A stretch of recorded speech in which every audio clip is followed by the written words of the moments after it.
oleh rekan Zaki dan selamat mengikuti. Ya, terima kasih rekan Dede. Assalamualaikum warahmatullahi wabarakatuh. Selamat pagi para pendengar di 90,3 FM Swiba Radio Karanganyar dan juga para pemirsa Swiba FM Channel di kanal YouTube Swiba FM. Yang kesempatan pagi hari ini luar biasa. Kita bertemu lagi di edisi hari Senin tanggal 24 Mei 2021 dalam program spesial yaitu acara Jadi Tahu Jagongan Demokrasi dan Tahapan Pemilu kerjasama dari KPU Kabupaten Karanganyar dan juga Radio Swiba Karanganyar.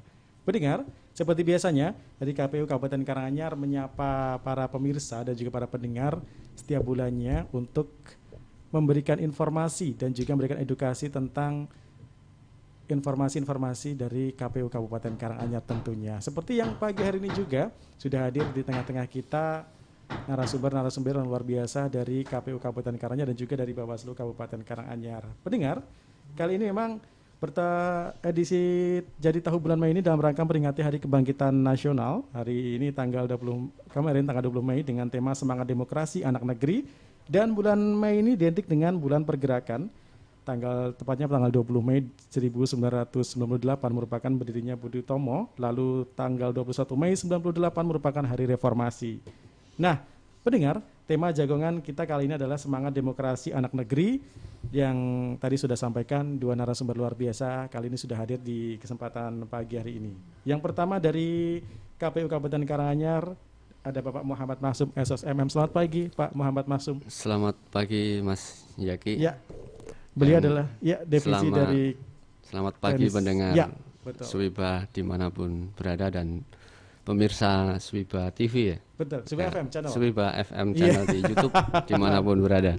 Betul, Bapak Muhammad Masum SSM selaku divisi teknis dan penyelenggaraan KPU Kabupaten Karanganyar. Betul, betul, ya, Pak ya. Betul. Nah, baik, sudah hadir juga di tengah-tengah kita ada Bapak Sudarsono Esfil I dari anggota Bawaslu Kabupaten Karanganyar. Selamat pagi Pak Sudarsono. Pagi Mas Yaki. Semangat ya Pak. Oh, ya. Sehat Pak? Alhamdulillah sehat. Ya. Sebelum kita mulai perbincangan, kita menguat dulu ke Pak Muhammad Masum. Pak Muhammad Masum, tadi Yaki sampaikan kemarin ada informasi bahwasanya memang kita akan ada talkshow bersama KPU Kabupaten Karanganyar. Ada warga yang bilang gini, memang mau pilihan lagi gitu. Karena ketika kita ngomong KPU pasti teringat dalam benak para pendengar dan juga para warga itu apa ada pemilihan lagi gitu ya. Nah, boleh diinformasikan Pak, sebenarnya KPU Kabupaten Karanganyar ketika masa-masa seperti ini kerjanya apa sih Pak? Nah, monggo silakan. Ya, terima kasih Mas Yaki dan penanya yang kaitannya dengan kaitannya kegiatan KPU yang dilakukan pasca allow session ataupun masa tidak tahapan di KPU Kabupaten Karanganyar ini. Kebetulan Karanganyar ini kan pilkadanya terakhir itu 2018. Dan kalau merujuk di Undang-Undang Pemilihan Gubernur dan Wakil Gubernur, Bupati dan Bupati atau identik bisa Undang-Undang Pilkada, itu pilkadanya tahun 2024 nantinya. Masih lama. Jadi ya, masih lama. Tapi mengingat untuk kegiatan kepemiluan itu tidak hanya pemilihan kepala daerah saja, tapi juga pemilihan umum yang mana itu juga diselenggarakan tahun 2024. Betul. Tapi tidak serta-merta kegiatan pemilu itu pada hari H. Tapi sebelumnya ada persiapan. Nah, termasuk KPU Kabupaten Karanganyar dalam kesehariannya ini ada aktivitas kaitannya dengan support untuk mendukung pemilihan ataupun pemilu. Ya, ini salah satunya pendataan pemilih berkelanjutan. Jadi KPU Kabupaten Karanganyar dan KPU seluruh Indonesia itu diwajibkan untuk melakukan pemutakhiran data pemilih. Jadi jangan sampai nanti pada saat tahapan data pemilih itu menjadi sebuah persoalan kembali. Gitu ya. Jadi sangat riskan ya Pak. Iya, sangat riskan. Maka dari itu kita mempersiapkan diri. Mumpung ada waktu, kita persiapkan lebih baik. Maka kita lakukan pemutakhiran data pemilih berkelanjutan itu untuk data pemilih. Serta kita melakukan edukasi terhadap pemilih maupun peserta juga, ya, termasuk partai politik. Jadi pemilihnya diharapkan juga melek politik, ya, sadar demokrasi. Jadi nanti harapannya meningkat partisipasinya dalam hal menggunakan hak pilihnya. Partai politik juga kita ajak diskusi, ya kan.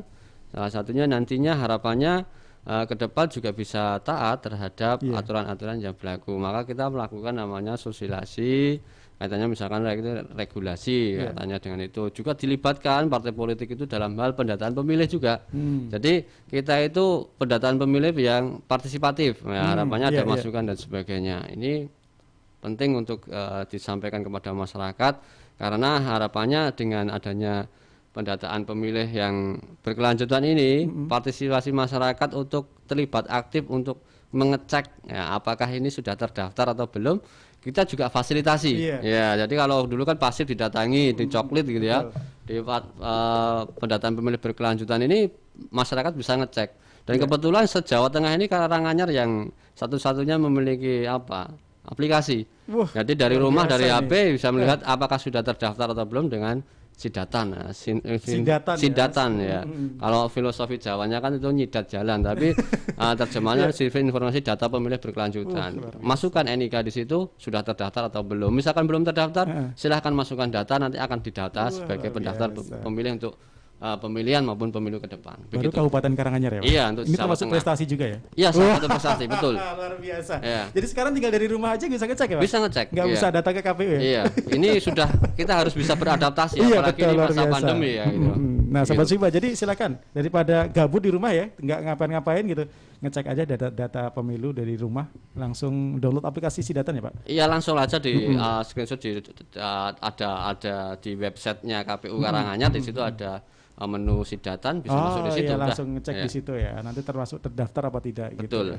Berarti memang KPU itu kerjanya luar biasa ya. Dikirain warga masyarakat, wah kalau nggak ada pilihan nggak kerja. Ternyata luar biasa ya, kerjanya panjang juga ya. Iya, panjang juga. Kita harus mendata pemilih yang masuk, mendata pemilih yang meninggal dunia.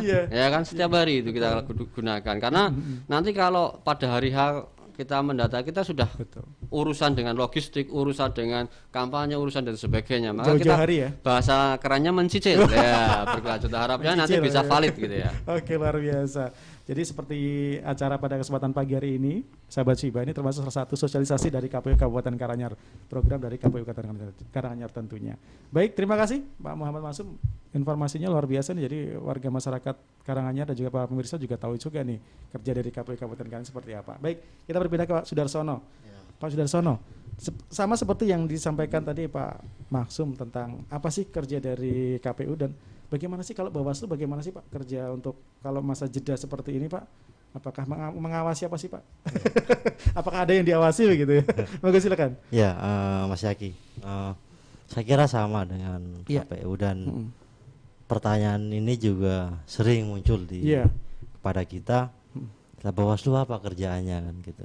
Pemilu masih lama, pilkada apalagi.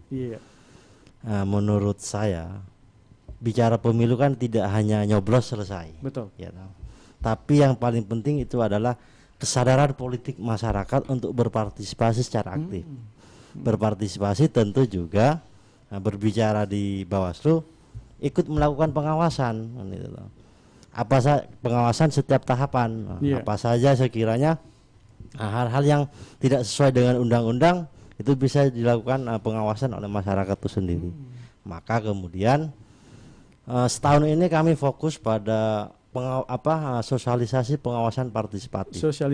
Pengawasan partisipatif dan juga pengawasan partisipatif ini kita buat 2 skenario. Pertama itu melalui media sosial, ya semisal kayak layanan YouTube, terus ada serial film pendek, terus ada Kang Kepo, ada diskusi demokrasi, terus ada lagi studi demokrasi, dan banyak. Itu yang pertama. Yang kedua kita melalui sosialisasi partisipatif itu langsung. Nah, kemarin berhenti karena memang anjuran dari pemerintah kan tidak boleh membuat kerumunan kan, begitu. Nah, kemudian karena kemarin sudah mulai ya alhamdulillah di Kabupaten Karanganyar kan kasus kan semakin kecil ya. Kemudian kami tayang lagi melakukan pengembangan desa pengawasan. Desa pengawasan. Ya, ada kita punya desa pengawasan dan juga desa anti money politik di Kabupaten Karanganyar. Banyak desa sudah, saya kira ini sudah 18 desa atau di Kabupaten Karanganyar. Ya, yang sudah kita launching bersama-sama, kita bekerja sama dengan masyarakat. Ayo kita bersama-sama menyiapkan pemilu 2024 ataupun pilkada yang itu yang lebih berkualitas itu, yang lebih berkualitas. Ini masih banyak kita untuk launching berikutnya karena kemarin puasa selesai, terakhir kan di Tasikmadu itu. Besok ini setelah ini kan kita akan tayang lagi kerjasama dengan masyarakat untuk membentuk desa anti money politik dan desa pengawasan. Itu luar biasa. Jadi edukasi dari tingkat bawah juga ya Pak. Betul. Oke, dari pengawasan juga luar biasa. Nah, para pendengar termasuk kalau ingat masalah Bawaslu juga dulu pas tahun kemarin juga jadi anggota Bawaslu juga tingkat paling bawah Pak, dari pengawas TPS. Pernyaki juga pernah Pak pengawas TPS itu. Jadi kayak ikut menyukseskan pemilu juga ya rasanya seperti itu. Oke, luar biasa para pendengar, dan tema yang kita akan bahas pada kesempatan pagi hari ini semangat demokrasi anak negeri. Jadi untuk Anda semuanya yang bergabung langsung aja nanti kita buka line telepon dan juga line WhatsApp kita di 02714955256 dan juga line WhatsApp ini 089692161405 untuk ada semuanya yang ingin bergabung dan juga bertanya tentang tema yang kita bahas bersama KPU dan juga Bawaslu Kabupaten Karanganyar pada kesempatan pagi hari ini. Baik pendengar, seperti kita tahu bulan Mei banyak sekali momen penting yang tadi sudah disampaikan, yaitu Hari Kebangkitan Nasional yang kali ini memang mengambil tema bangkit bangsa tangguh dan reformasi tahun 98 yang dikaitkan juga dengan bulan pergerakan. Kebangkitan Nasional merupakan national state, kesadaran setiap anak bangsa untuk bersatu melalui organisasi kebangsaan. Nah, seperti kita ketahui juga memang pandemi untuk tahun ini belum berakhir, sahabat jiwa semuanya. Dan bagaimana sih kiprah dari KPU dan juga dari Bawaslu Kabupaten Karanganyar untuk mensikapi hal tersebut. Dan kita tahu bahwa kondisi sekarang di mana pandemi masih banyak mempengaruhi sektor kehidupan ekonomi, pendidikan, informasi, dan juga demokrasi ini. Nah, kita bertanya dulu kepada Pak Muhammad Maksum. Nah, Pak Muhammad Maksum, bagaimana sih KPU dan Bawaslu di Momen Kebangkitan Nasional menyikapi tantangan yang kita tahu bahwasanya memang saat ini mempengaruhi banget di sektor dari pandemi ini. Monggo silakan Pak. Ya, terima kasih Mas Yaki. Jadi dengan pandemi COVID ini kan kita sadari segala lini kehidupan kan terpengaruh dengan adanya wabah virus COVID ini. Maka kita perlu sekiranya mempersiapkan diri, mempersiapkan metodologi baru dalam hal berkehidupan, karena prokes itu menjadi hal yang penting dalam hal memerangi dan menghilangkan pandemi COVID-19 ini. Maka dari itu tidak hanya ekonomi, budaya, dan masyarakat saja yang terpengaruh, tapi demokrasi pun kalau bahasanya gitu ya. Nah, cara demokrasi pun ini ada beberapa yang sudah ikut terdampak terhadap pandemi gitu. Kalau sebelum pandemi mungkin demo ya kan bisa bebas-bebasnya gitu. Menyampaikan aspirasi ya, sekarang juga, karena juga demo itu bagian dari sarana demokrasi ya kan, juga diatur dan legal ya kan kalau dengan izin. Nah, maka dari itu kami kalau sama penyelenggara ya KPU Bawaslu ya kan, KPU sebagai penyelenggara pemilu ada dalam hal pelaksanaan agenda-agenda demokrasi, dalam hal pelayanan pun ya kan kita harus merubah cara pelayanannya gitu ya. Kalau tatap muka mengumpulkan massa dan sebagainya dulu masih diperbolehkan. Maka dengan adanya pandemi ini kita dituntut untuk berinovasi. Ya. Maka dari itu kita coba untuk membuat formula-formula pelayanan yang sesuai dengan protokol kesehatan. Ya, salah satunya tadi dengan aplikasi Sidatan, jadi itu sudah menjadi bagian untuk mensupport kebutuhan pemilu dan pemilihan. Edukasi demokrasi kita melalui dengan pemilihan ketua OSIS dengan e-voting. Jadi bagaimana siswa yang saat ini mungkin belum bisa bertatap muka di sekolahan, tapi tidak kelewat dalam hal pendidikan demokrasi. Itu pernah diterapkan juga Pak? Ya, tahun 2020 setiap masa, biasanya setelah masa penerimaan siswa baru tahun 2020 itu sudah pandemi. Maka sekolah itu kan tidak bisa diulang ya. Betul. Jangan sampai generasi itu kehilangan momen, kehilangan pengetahuan, karena nanti akan dikhawatirkan dampaknya ke depannya nanti dia tidak memiliki pengetahuan soal itu. Nah, ketika nanti menjadi penyelenggara kan khawatir, maka kita berikan pengalaman tapi dengan cara e-voting. Dari jarak jauh kita bisa melakukan pesta demokrasi, memilih ketua OSIS melalui HP. Dan itu serentak se-Kabupaten Karanganyar tahun 2020 itu diikuti 52 sekolahan. Jadi kalau itu diminiaturkan penyelenggaraan pemilihan maupun pemilu, karenanya sudah sukses dalam hal penyelenggaraan ketua OSIS. Cuma untuk pemilu maupun pemilihan memang e-voting ini belum ada payung hukumnya, karena kan namanya pemilihan maupun pemilu itu kan harus berdasar dengan undang-undang. Tapi arahnya ke sana juga KPU itu sudah berinovasi dengan model e-rekap, ya kan? Itu juga bagian dalam hal transparansi hasil pemilihan maupun pemilu, serta ini juga kaitannya dengan transparansi. Ya, itu tadi kita bisa memantau semuanya, tidak harus datang berkumpul di TPS kan begitu. Kalau dulu biasanya kalau pesta demokrasi pemilu maupun pemilihan TPS itu ketika penghitungan itu kan cukup ramai, berjejak-jejak. Nah, ini kan karena ini juga masa pandemi, khawatirnya nanti juga bisa menjadi klaster baru. KPU juga sudah menjalankan e-rekap. Kalau di pelayanan data kami juga sudah menggunakan EPPID, ya kan, dengan BIPON dan sebagainya. Nanti dengan surat menyurat pun kami juga bisa melayani. Nah, itu juga bagian dalam hal menekan pandemi, tapi perkantoran, pelayanan, baik edukasi kepada partai politik, masyarakat, ya kan, terus tanggung jawab pemutakhiran data pemilih itu masih bisa berjalan terus. Ya. Jangan sampai pandemi itu menjadi alasan untuk kita tidak berinovasi. Kita harus membuat terobosan-terobosan baru dengan metode-metode yang baru juga tentunya, kan begitu.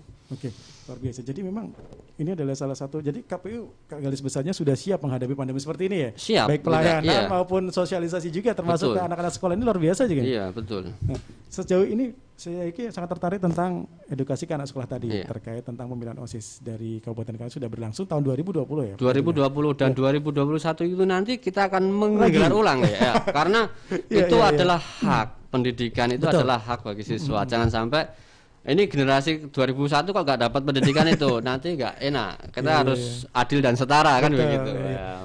Dari evaluasi pemilihan baru pertama kali 2020 ya Pak ya? Ya 2020. Bagaimana evaluasinya? Bagus? Ya memang bagus? dari segi evaluasi kaitannya dengan daya dukung teknologi memang tidak merata di semua sekolah di Kabupaten Karanganyar ini.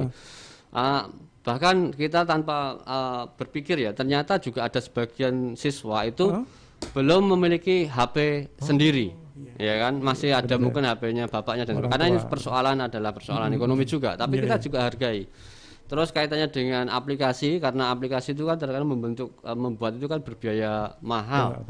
Nah, itu juga kami bebaskan kaitannya dengan aplikasi. Sebagai contoh, yang mulai dari murah sampai yang paling mahal bisa diciptakan selama ada niatan. Ya kan. Kalau kemarin ada sebagian yang menggunakan Google Form. Nah, Google Form itu sudah bisa menjadikan untuk polling, ya kan. Ada juga yang menggunakan web polling, jadi sudah menggunakan website. Ada juga yang sudah menggunakan aplikasi Play Store misalkan. Itu silahkan, tapi nanti itu akan terkoneksi dengan website di KPU Kabupaten Karanganyar. Jadi kita memberikan apresiasi kepada siswa yang berani mencalonkan diri sebagai calon ketua OSIS. Karena itu sebuah pengalaman, ya kan. Pendidikan dengan cara pengalaman itu lebih mengena, lebih berkesan, akan diingat.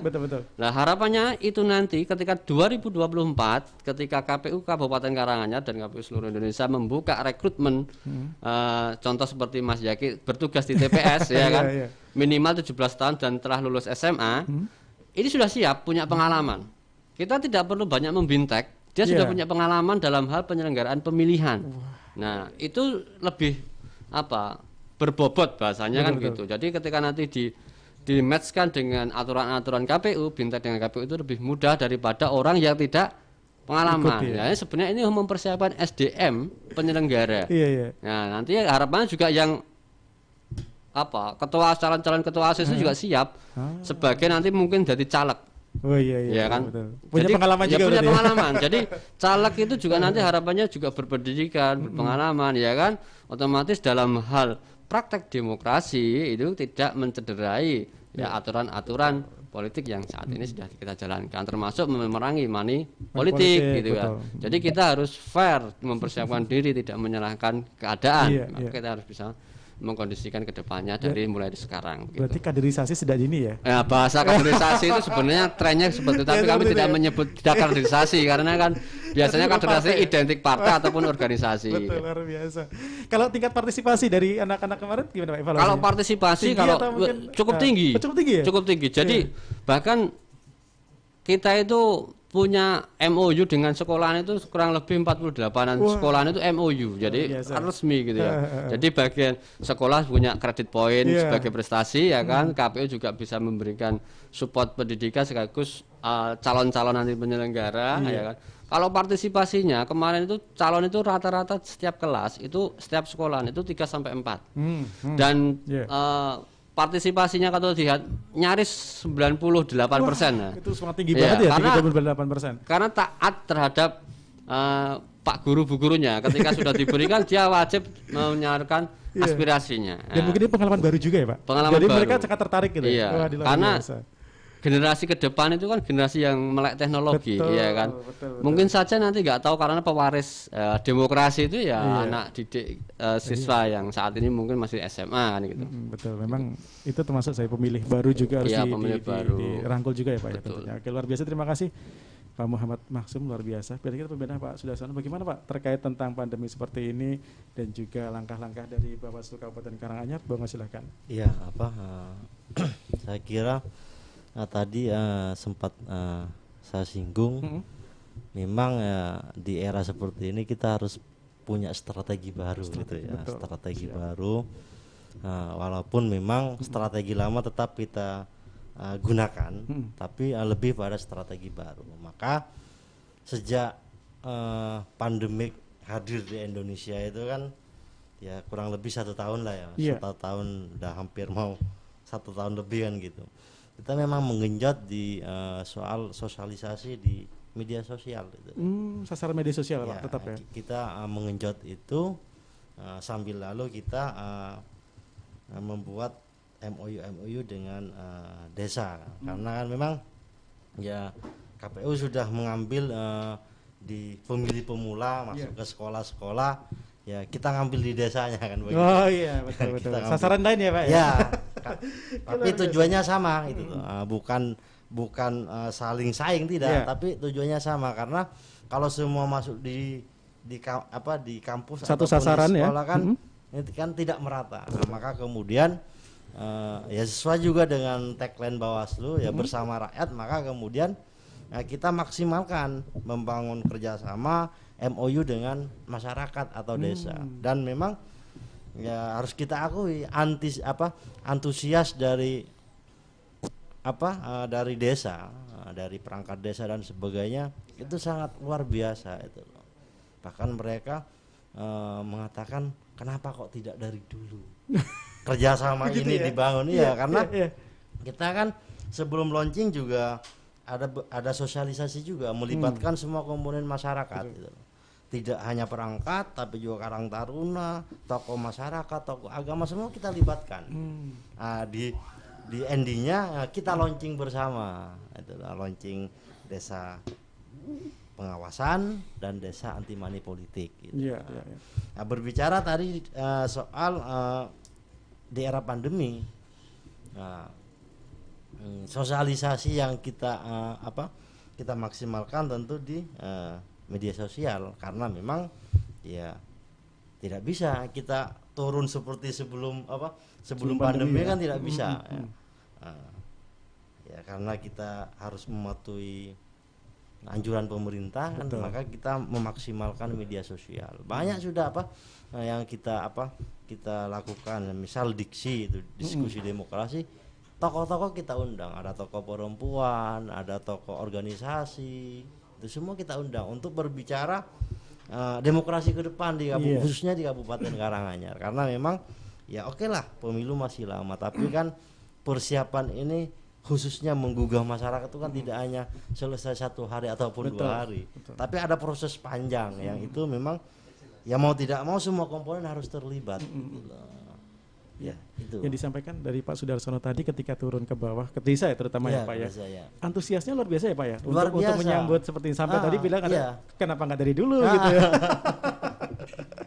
Oke, Pak, kalau yakin sebenarnya pernah nonton juga Diksi Pak, sering nonton Diksi juga, ada informasi-informasi baru tentang Bawaslu Kabupaten Karanganyar gitu, dan juga informasi-informasi baru. Kalau tanggapan dari anak-anak muda Pak, atau mungkin dari media sosial itu seberapa efisiensi Pak untuk merangkul mereka? Nah, berbicara efisiensi ini kan kita harus akui ini kan hal baru. Hal baru, betul. Hal baru yang saya kira tidak hanya Bawaslu, tapi semua lembaga-lembaga negara juga melakukan hal sama, memaksimalkan media sosial. Ya. Tadi disampaikan juga oleh Mas Maksum, ya ada beberapa kendala, ada yang masih belum punya HP dan sebagainya, itu wajar kan itu. Betul. Efisiensinya saya kira ini sudah mulai naik, ratingnya, maksudnya ya bukan rating lah, subscribe-nya udah mulai naik. Artinya kan masyarakat sudah mulai memahami, mengerti. Oh ternyata Bawaslu punya kegiatan-kegiatan di media sosial, gitu. Di YouTube, Twitter dan sebagainya. Nah memang ya kita terus genjot gitu. Karena kan kalau Diksi ini kan setiap bulan gitu ya. Diksi setiap bulan, Kang Kepo juga setiap bulan. Kang Kepo ini kan mengepoin Bawaslu kan begitu. Terus ini yang baru yang studi stand up demokrasi. Nah ini baru edisi kedua. Masih besok mau tayang yang sudah syutingnya. Terus ada lagi film pendek. Nah ini yang dan juga di setiap kegiatan pasti selalu kita selipkan iklan masyarakat. Maksudnya iklan masyarakat itu berkenaan dengan kita bersama-sama menjaga dan juga ikut mengantisipasi penyebaran COVID. Tetap itu. Ya, tetap karena memang instruksi dari Bawaslu RI juga jelas ya, kita harus tetap menyampaikan itu kepada masyarakat gitu loh. Karena ya kalau sudah masyarakat, kalau kita sakit ya demokrasi juga sakit kan begitu. Tidak berjalan seperti mestinya ya. Iya, tidak berjalan sebagai mestinya. Baik, luar biasa Pak Desono. Jadi memang ya sampai saat ini memang tangkap bahwa saja di KPU dan juga Bawaslu Kabupaten punya inovasi tersendiri ya, yang pasti untuk merangkul semuanya warga masyarakat di tengah pandemi seperti ini. Baik, pendengar, sekaligus untuk Anda semuanya yang bergabung langsung saja klik di line WhatsApp kita di 089692161465 untuk bertanya terkait tema yang kita bahas bersama narasumber yang luar biasa pada kesempatan siang hari ini. Baik Pak, kita ke Pak Maksum nih, Pak. KPU dan Bawaslu sebagai penyelenggara pemilu berkaitan erat dengan hak konstitusi nih Pak. Menjaga garda terdepan dalam menjaga demokrasi di masa pandemi. Kiprah KPU dan Bawaslu seperti apa sih Pak? Monggo silakan dari KPU. Ya, kaitannya dengan tugas pokok dalam hal menjaga kiprah di demokrasi dan event pemilihan maupun pemilu itu kan KPU sudah berorientasi dalam hal penyelenggaraan kedepannya, yang termasuk dinamika regulasi penyelenggaraan pemilu maupun pemilihan itu juga sudah mulai lakukan pemahaman sekaligus penyampaian kepada masyarakat. Jadi contoh misalkan pemilu 2024 ini kan dari segi undang-undang masih sama dengan yang kemarin. Maka kalau sudah seperti itu, kiprah kita harus mempersiapkan diri. Kita sudah membuat namanya skenario tahapan yang mana itu nantinya untuk persiapan kedepannya kan gitu. Termasuk tahun 2024 itu kan kalau dengan undang-undangnya baru berarti kan kita sudah pengalaman melakukan hal itu. Jadi kita sudah tidak perlu lagi tidak tahu ya. Makanya kita bisa mempersiapkan diri. Oh, nanti tahun besok itu sudah mulai namanya pendaftaran partai politik. Ya, ketika sudah pendaftaran partai politik jelas akan dilaksanakan katakanlah 20 bulan minimal ya, 22 bulan sebelum hari H. Kalau hari H-nya katakanlah April ataupun Maret berarti ditarik ke bulan apa gitu. Misalkan di tahun 2022. Nah, maka kita juga bisa menyampaikan kepada partai politik untuk mempersiapkan. Nanti tahun besok itu sudah mulai pendaftaran loh. Ketika pendaftaran mungkin mekanismenya masih sama loh dengan seperti kemarin. Maka kita persiapkan. Jadi kesuksesan itu tidak serta-merta penyelenggara itu pasif. Ya kan, betul. Kita harus juga aktif melakukan edukasi, penyampaian, sosialisasi tadi ya Pak ya. Jangan sampai calon peserta tidak tahu. Nah, tidak tahu pasti akan jadi repot semuanya. Iya. Ya kan, pendaftaran minimal syarat katakanlah 1.000 anggota yang ber-KTA ya kan. Itu kan partai politik juga harus sadar ya, mempersiapkan apalagi dengan sistem. Sekarang kan segala tahapan KPU itu sudah memberikan dengan sistem. Maksudnya adalah itu bentuk transparansi. Masyarakat publik bisa mengetahui, oh katakanlah partai ini punya anggota sekian, namanya SIPOL ya, sistem informasi partai politik, itu bisa dilihat. Itu salah satu hal kiprah yang dilakukan KPU untuk penyelenggaraan pemilihan umum tahun 2024. Juga ini yang menjadi penting bagi Kabupaten Karanganyar kaitannya dengan event pilkada. Ini juga hal baru lagi gitu ya. Jadi hal yang baru lagi, kalau misalkan biasanya itu identik 5 tahunan, karena undang-undang pilkadanya juga dimungkinkan sama ya, bahkan bisa dipastikan sama dengan pemilihan belum ada perubahan, maka Kabupaten Karanganyar penyelenggaraan pemilihan kepala daerahnya, bupatinya itu tidak tahun 2023 tapi 2024 bulannya November ya. Jadi setelah pemilu itu baru pilkada. Nah, kita juga harus mencermati dan mempersiapkan, karena apa? Tahapannya pasti beririsan.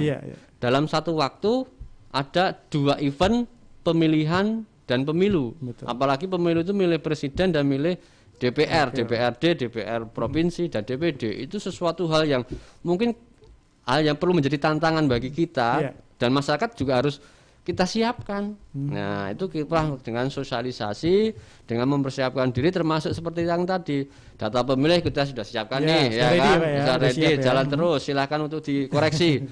Pemilih kita beri edukasi, ya kan. Bagi yang mungkin kemungkinan khawatirnya karena juga periodisasi kan masih ada. Yang KPPS itu kan terbatas 2 periodisasi kemarin itu. Maka ketika nanti besok banyak yang butuh SDM yang baru, siswa-siswa ya sudah lulus SMA itu sudah ready juga. Betul. Itu antisipasi. Ya, ini yang menjadi perencanaan penting, karena sebuah keberhasilan itu diawali dari sebuah perencanaan yang baik. Nah, itu maka kita akan melakukan aksi untuk kedepannya terus gitu. Nanti pada hari hanya nanti kita sudah siap segalanya. Jadi undang-undang itu sudah kita tidak perlu berimajinasi yang lain. Wong itu sudah DPR kan sudah tidak sudah mengeluarkan ya dari Prolegnas yang ya nama draft undang-undang baru sudah dikeluarkan, berarti kan undang-undangnya ya tetap itu.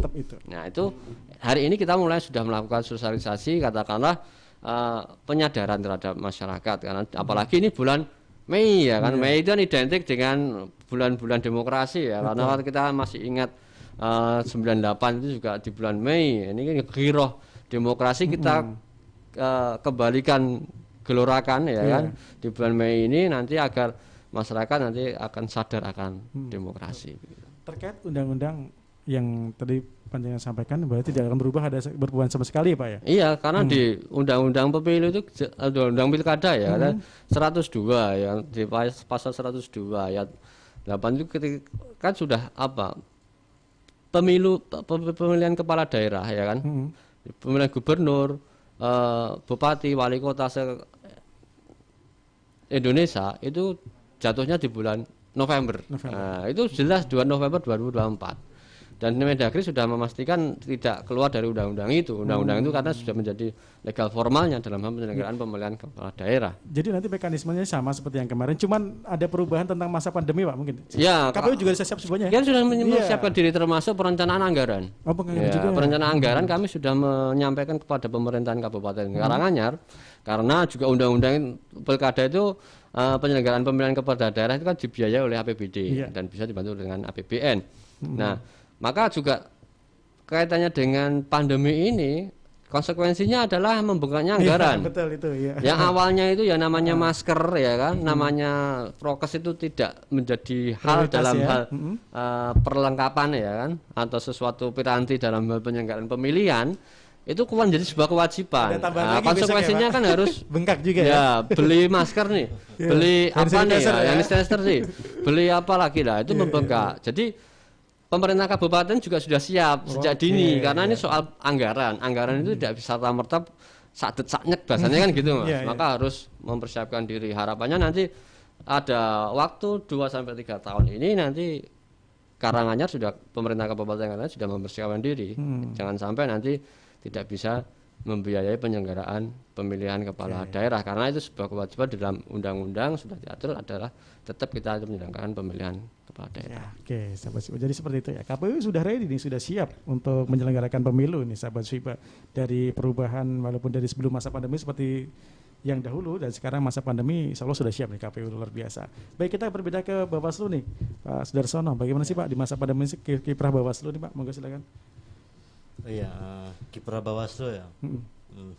Tadi sudah disinggung Mbak sedikit soal saya.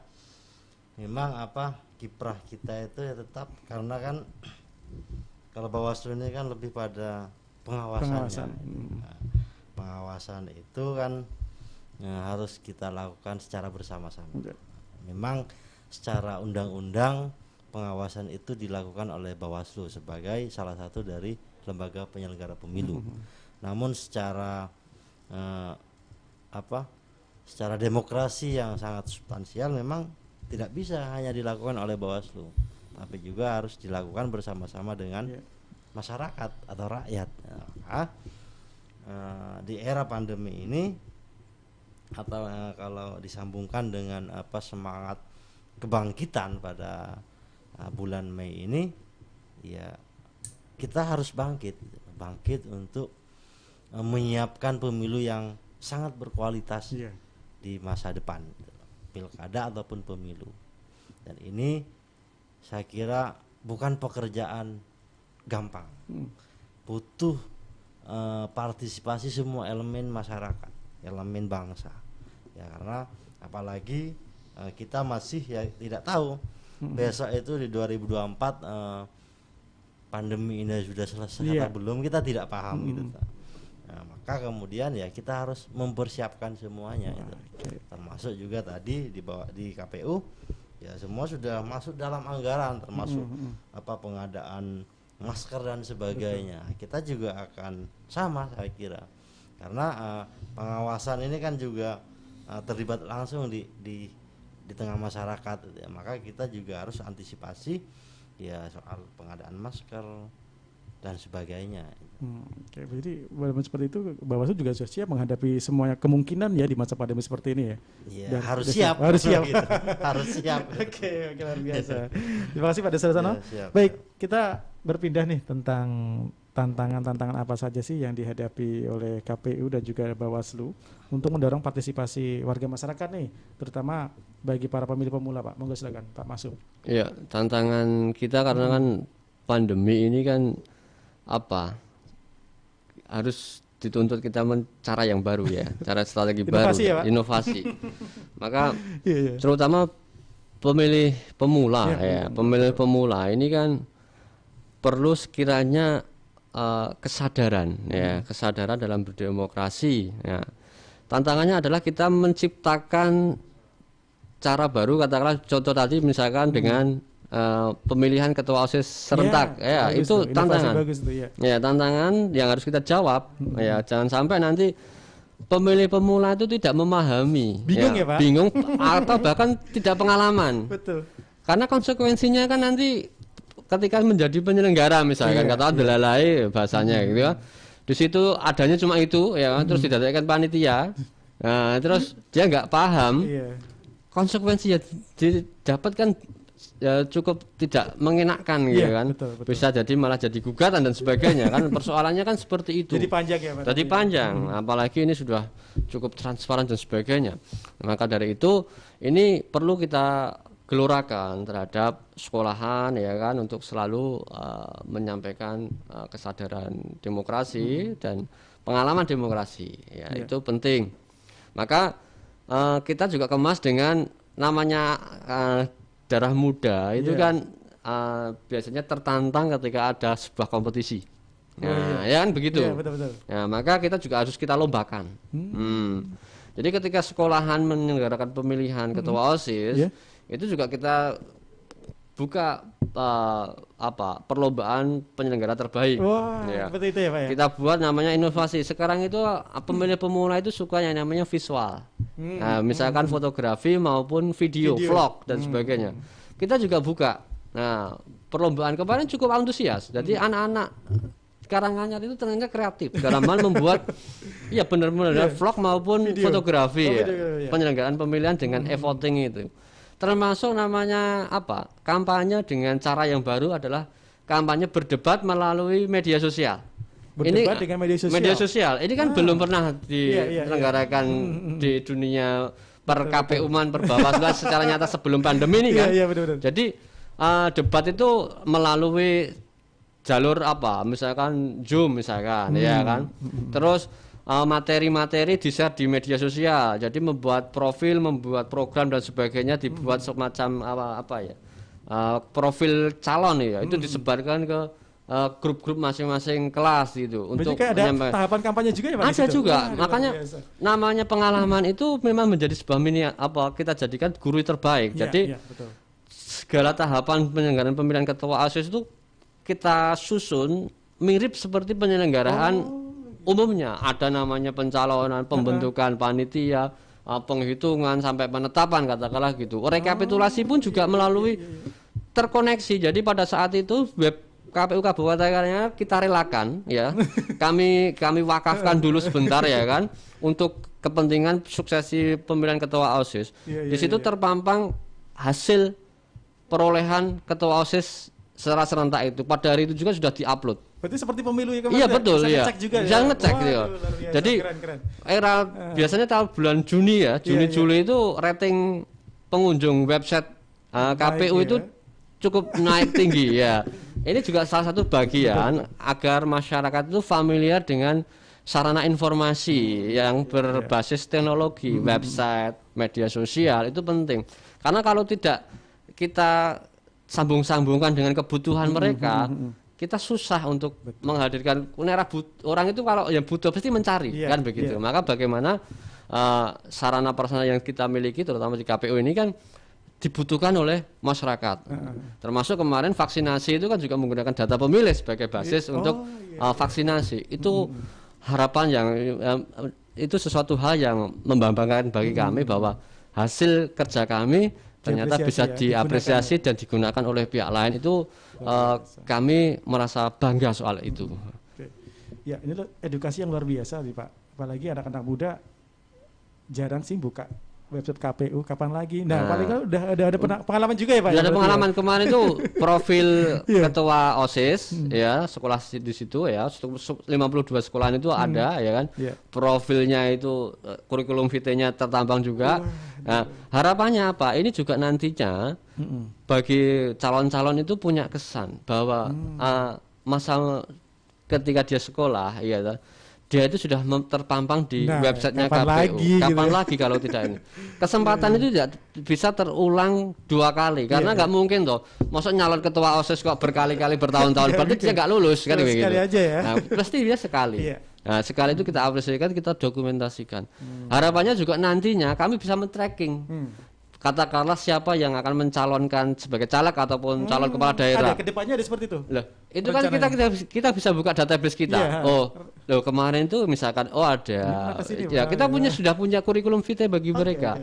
Ini apresiasi bagi terutama teman-teman siswa di tingkat SMA itu untuk berani ya kan tampil dalam hal kaitannya berdemokrasi. Nah, ini kalau bahasanya itu kita membombong ya kan, memberikan apresiasi agar punya kepercayaan diri sekaligus membekali bahwa amanat ini termasuk perolehan suaranya kita tampilkan. Jadi adik-adik yang terpilih ketua OSIS itu ada sekian ribu, sekian ratus yang mendukung. Itu adalah amanah kan gitu. Nah, itu kontrol sosial dari teman-temannya agar ini nanti ketua OSIS-nya itu berjalan dengan baik kan gitu. Nah, kita beri apresiasi ada jejak digitalnya. Maksud saya jejak digitalnya itu bisa tayang di KPU. Ini terobosan yang sangat luar biasa dari Kabupaten Karanganyar nih sahabat, menggandeng anak-anak pemilih pemula di sekolah-sekolah untuk berpartisipasi dan juga edukasi luar biasa. Pak, kalau masih terkait tentang pemilih pemula Pak, setiap tahun itu ada berapa sih Pak berapa persen nih Pak dari pemilih total umum? Oh, kalau pemilih pemula rata-rata ya itu sekitar di angka 10 sampai 15 lumayan ya, tapi nggak bisa gitu.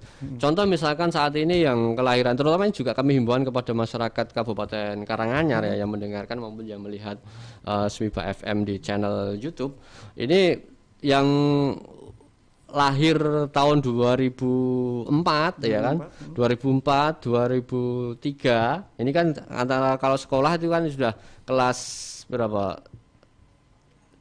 kelas 1 kelas 2 ya, kelas 1 kelas 2 SMA itu sekarang kelas 10 11 ini jelas ini belum terdaftar sebagai pemilih, maka harapannya segera untuk berkunjung di website KPU Kabupaten Karanganyar, klik Sidatan untuk memasukkan NIK-nya dan data-data pribadi KTP ya, scan KTP untuk dilaporkan sebagai pemilih baru. Nah, jadi nanti dalam hal pendataannya bisa terekam mulai dari sekarang. Gitu. Jadi ini himbauan dari kami untuk pemilih pemula. Termasuk ya pemilih pemula sebenarnya tidak hanya yang SMTA ya 17 tahun, tapi juga purnawirawan, TNI dan Polri itu kan betul. bagian dari pemilih pemula. Kami juga melakukan edukasi ya, kerjasama dengan Kodim dan Polres ya kan, menyampaikan itu setiap bulan itu mengupdate data. Jadi yang pensiun niki ya itu sudah kita masukkan. Ya, sudah hak pilih ya Pak ya. Sudah hak pilih gitu. Pak, kita ke Pak Sudarsono nih Pak. Terkait tentang tantangan yang dihadapi oleh Bawaslu Kabupaten Karanganyar nih. Kalau Pak Dasa tadi menyampaikan bahwasanya sudah turun ke desa-desa Pak ya, ke wilayah-wilayah untuk edukasi. Kalau menurut Pak Sudarsono tantangannya apa sih Pak? Ya. Ketika turun ke desa untuk sosialisasi money politik dan juga pengawasan, monggo. Nah, ya terima kasih. Kalau tantangan saya kira kan ya apa? Ini kan soal kesadaran masyarakat. Kesadaran masyarakat ya. Diimbangi semisal apa? Produk dari pemilu itu dianggap oleh masyarakat kurang baik. Nah, ini juga menjadi tantangan. Tapi saya kira kalau produk pemilu khususnya di Karanganyar saya kira sudah sangat baik karena tidak ada satupun produk yang dihasilkan oleh KPU ataupun dari Bawaslu itu yang disengketakan kan begitu. Tidak yang disengketakan ataupun masuk pada ranah hukum lainnya. Artinya masyarakat sudah soal integritas kita sebagai penyelenggara pemilu itu sudah selesai. Nah, mudah-mudahan ini terus kita pertahankan gitu loh. Karena kan ini kan berbicara pemilu itu, berbicara pemilu itu kan masyarakat ya kita harus akui pasca reformasi hingga saat ini kan memang ya banyak masyarakat yang dia tidak acuh dengan ketika ada pemilu ataupun pilkada itu. Partisipasinya tinggi Pak? Iya, maksudnya harapannya dengan adanya integritas dari penyelenggara pemilu ini juga membuat semakin menghilangkan ketidakacuan masyarakat. Tantangan yang tentu tantangan yang di desa saya kira kan ya mau tidak mau kita kan masyarakat ini kan ya mungkin kalau desa ini sudah dibentuk anti money politik, desa anti money politik berarti kan dia di pemilu ataupun pilkada besok dia tidak boleh melakukan money politik kan begitu. Diawasi bersama ya Pak? Ya, dia kan dia sudah menjadi kader-kader pengawasan secara tidak langsung di masyarakat loh. Masa iya desa ini sudah dibentuk desa anti money politik. Ternyata faktanya besok dia melakukan money politik di desa itu. Ini kan mencoreng nama desa sendiri. Makanya kita bersama-sama dengan desa itu, ayo kita bersama-sama. Oke lah, kemarin mungkin ada kasus-kasus yang itu di luar itu ya, tapi harapannya ke depan kita tidak terjadi lagi. Dan harapan tentu juga harapan dari kami desa ini juga bisa mengandeng desa-desa yang lain untuk bersama-sama. Ayo kita melakukan pengawasan pemilu, kita bersama-sama mencegah terjadinya money politik. Nah, dengan maraknya ya dia ketok itu semua kan bisa kita maksimalkan. Saya kira tantangan terbesar itu. Tantangan terbesar ya lagi-lagi menggugah kesadaran masyarakat untuk berpartisipasi secara aktif. Berpartisipasi ini kan tidak hanya mencoblos atau tidak, tapi dia secara kesadaran politik sudah terbangun. Nah, ini yang susah itu loh. Kalau cuma nyoblos, ayo nyoblos itu gampang ya. Gitu. Tapi kesadaran secara utuh itu yang agak susah gitu. Maka ya kita lakukan ini gitu. Kita ya bersama-sama dengan masyarakat terus melakukan ya, dan memang target kita kan ya mudah-mudahan sampai 2024 semua desa di Kabupaten Karanganyar sudah selesai itu menjadi desa anti money politik ataupun desa pengawasan pemilu. Pak, sejauh ini sudah ada 18 desa Pak atau berapa? Saya kira lebih ya Pak. Untuk kedepannya Pak ada launching lagi berapa desa kira-kira Pak yang siapkan dari Bawaslu? Kita ini kemarin sebelum puasa kan satu sebelum puasa satu. Nah ini kita sudah pokoknya setiap bulan ada. Setiap bulan ini ada launching desa anti money politik dan launching desa pengawasan pemilu. Nah gini Pak, ketika kita untuk pengawasan desa kepengawasan dan juga money politik Pak, kita yang mengajukan dari desa mengajukan ke Bawaslu atau Bawaslu memilih kita Pak, bagaimana Pak? Ya, mekanismenya dari kemarin itu ya kita mendatangi mereka, mendatangi kepala desa, kita berdiskusi, kita mengajak mereka untuk ayo kita kerjasama untuk pemilu ke depan. Nah, dan mereka alhamdulillah sampai saat ini semuanya mau gitu loh. Yang kita datangin itu semuanya mau gitu loh. Ya sudah, setelah mereka nah kita adakan sosialisasi singkat dulu ya, melibatkan semua komponen, menjelaskan apa itu desa anti money politik, apa itu desa pengawasan, dan sekaligus kita MOU dengan desa tersebut, kita launching gitu. Itu apakah nanti hasil akhirnya dibentuk satu satgas gitu Pak dalam desa, atau mungkin cuma sosialisasi aja, sebatas sosialisasi? Ini memang kita target menyisir semua desa dulu, menyisir semua desa. Ya mungkin di tahun depan ya harapannya ya ada satgas lah, karena memang kan kan secara otomatis sebenarnya kalau dia sudah berkenan atau bersedia menjadi desa anti money politik ya misal, berarti kan ya dalam dirinya sudah melekat sebagai satgas, sebagai satgas dari Bawaslu. Betul. Ya ikut, harus aktif berpartisipasi, ikut melakukan misal pencegahan money politik, atau ikut bersama-sama melakukan pengawasan pemilu. Paling enggak teredukasi semuanya. Ya, harapan kita ketika sudah launching kesadaran itu muncul, oh iya saya sudah bagian dari Bawaslu, ini kan menarik. Itu luar biasa. Baik para pendengar Jawa Pemirsa Suibami Channel, kayaknya waktunya sudah hampir habis nih ya dalam dialog kita. Udah nggak terasa nih 1 jam kebersamaan kita. Sebelum itu kita akan mendengarkan closing statement dulu. Kita ke Pak Darsono dulu Pak, mungkin ada closing statement dalam tema yang kita bahas pada kesempatan siang hari ini. Monggo silakan. Bicara soal Hari Kebangkitan Nasional itu memang ya kita semua harus bangkit gitu ya. Kita semua harus bangkit bersama-sama untuk pertama ya menyelesaikan kasus pandemik ini untuk segera selesai. Yang kedua, kita harus bangkit bersama-sama mewujudkan pemilu yang berkualitas, pemilu ataupun pilkada. Karena ya pemilu ini kan salah satu sarana konstitusional yang tidak hanya pergantian atau memilih calon pemimpin, tapi juga sarana untuk mewujudkan keadilan, kesejahteraan dan sebagainya. Hanya dari karena negara kita negara demokrasi, maka untuk mewujudkan itu semua ya kita harus melalui proses demokrasi, dalam arti ini salah satunya adalah pemilu. Nah itu saja. Terima kasih Pak Sudarsono. Baik, kita pindah ke Bapak Muhammad Masum untuk closing statement pada kesempatan siang hari yang tema kita bahas Pak. Ya, di momen Hari Kebangkitan ini kita ambil spirit kesadaran masyarakat. Jadi adanya kebangkitan itu dasarnya adalah kesadaran berbangsa dan bernegara.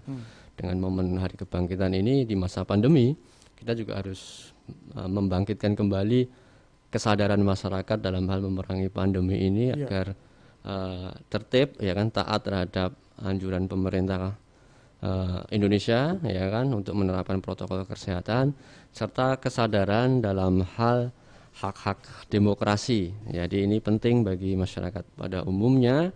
Nanti harapannya di pemilu maupun pemilihan mendatang sudah tercipta daya dukung yang kuat untuk mewujudkan pemilihan maupun pemilu yang berkualitas dan prosedural. Luar biasa. Terima kasih Pak Muhammad Masum dan para pendengar dan para pemirsa. Udah nggak terasa nih, sudah 1 jam kebersamaan kita. Terima kasih sekali lagi untuk Bapak Muhammad Masum dan juga Bapak Sudarsono.